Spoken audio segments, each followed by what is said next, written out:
বিষ্ণু ইসলাম আব্দুল্লাহ ইবনে ওমর রাদিয়াল্লাহু তাআলা আনহু পিঠের মধ্যে একবার চাপড় দিয়ে একবার বললেন, আব্দুল্লাহ, দুনিয়াতে এমন ভাবে জীবনযাপন করো মনে হয় যেন তুমি গরিব, মানে স্ট্রেঞ্জার, এলাকায় নতুন আসছো, কেউ তোমার চেনে না, তুমিও কাউরে চেনো না। অথবা আবিরু সাবিল, মানে traveller, you are a traveller, পথিক, এইভাবে থাকে। ধরো একটা জায়গায় গেছেন, কেউ আপনার চিনে না, জানে না, ওই জায়গায় আপনি বাড়িঘর করবেন?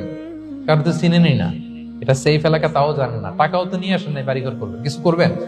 যেই কাজের জন্য গেছেন কোন রকম কাজ সেরে চলে যাবো এখান থেকে, যেহেতু আমি অপরিচিত। অথবা ট্রাভেল করতেছেন, এখান থেকে মক্কা যাবেন, ধরেন যে দুবাইতে ট্রানজিট 4 ঘন্টা, কয় ঘন্টা ট্রানজিট, যেহেতু 4 ঘন্টা পাইছি, এবার একটা সোফা কিনি, একটা টেবিল কিনি, একটা এই কিনি সেই কিনি এয়ারপোর্টের ভিতরে, এরকম কোন পাগল করে?